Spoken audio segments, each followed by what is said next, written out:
Hey guys, how's it going? Chris here with Bad Company Survivalist. I got another little tabletop knife review I'm going to do for y'all. It's going to be real quick. This is going to be on a Jericho blade, which is a custom made knife by Jason with Jericho Blades, and I believe he's based out of Georgia. I could be wrong about that. It might be Mississippi. I'll have to check on that for y'all guys. But I want to do a quick little review on this. It's going to be pretty quick. It's getting kind of late here, and I'm not being able to talk real good tonight. It's been a long day. But let's get into it. This is the Justice. When you get this, it's going to come with this sheath. It's a Kydex sheath. It snaps in. It's got real good tension to it.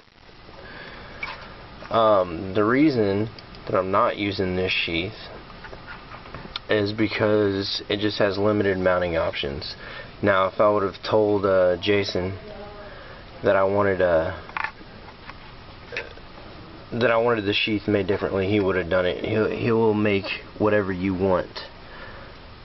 I just wasn't thinking when I talked to him about the knife. I was more concerned about the knife than I was the sheath. So set this aside.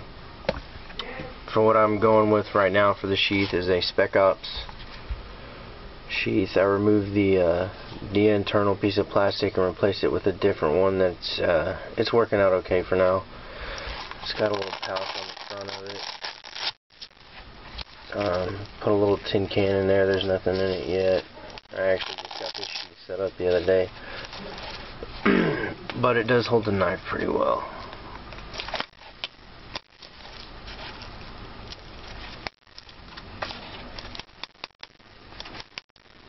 See, not going anywhere. This is your MOLLE compatible right here. It's got some more MOLLE type webbing on the back of it right here. Cordage, it's got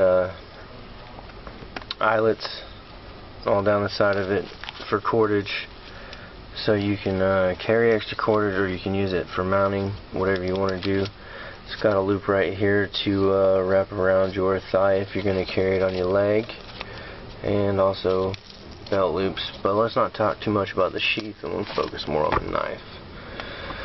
This knife is ground out of 1/4 inch thick 1095 high carbon steel.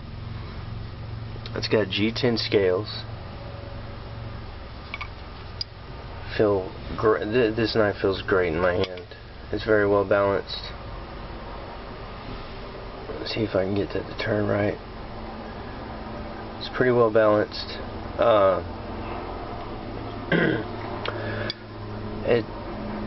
It looks a lot like a Tom Brown tracker or a Red Scorpion 6, which is kind of what I was going for when I asked him to make this knife for me.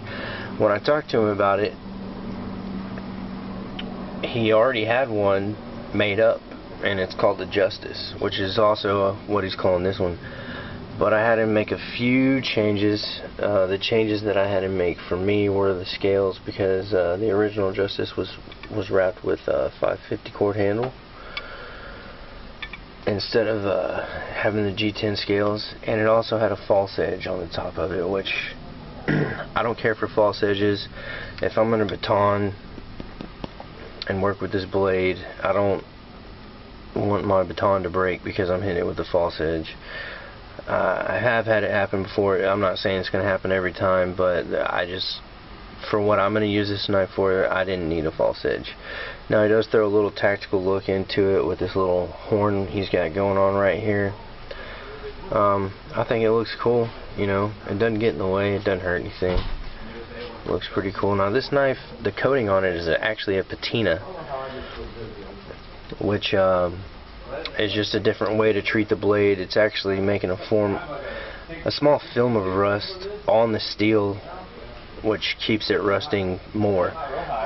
As you can tell, you know, the patina doesn't rub off after usage, but I think what I'm going to do is I'm going to pull these scales off, and tape my edge off, and spray this sucker with some Duracoat or maybe some Cerakote, whichever one. This knife was razor sharp out of the box, but I used it a little bit, as you can tell, and I went and got it sharpened from a local guy back home in Texas when I was on leave, and that shop's called Beckwith Blades for you Texans. If you're in the Houston area, Beckwith Blades. Talk to Brian, he does great sharpening. This sucker is once again razor sharp, just like it was when I got it.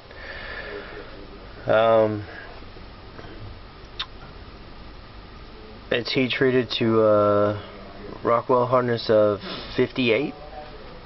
Yeah, 58. And it's got some jimping. You put some jimping right here, right there. Got this area here to do draw cuts, like that. And I've got this area. This sucker will chop. And I mean, if I've ever seen a chopper, this is one good one right here. I like it because it's got the blade a little bit. It's not as wide as the Tom Brown Tracker, but the shape is still just as good right here. And I'm telling you, this thing will chop. I'll get out there and do some chopping with it so you guys can see it. It works awesome. That's pretty much it for this video. I just want to show this thing to you guys. Once again, this is a Jericoh blade. That's Jericoh. And the website is jericoblades.com. If you want to talk to Jason or order a knife from him, his email is Jason, which is JASUN, at jericoblades.com. Alright guys, well, I hope y'all enjoyed this. I wanted to show y'all this nice little custom that I got, and I hope y'all go check out Jason's website, and also check out the Beckwith Blades website. They sell a lot of good stuff, and Brian over there knows a whole lot about knives, and if y'all have any questions, he can help you out. See you guys later.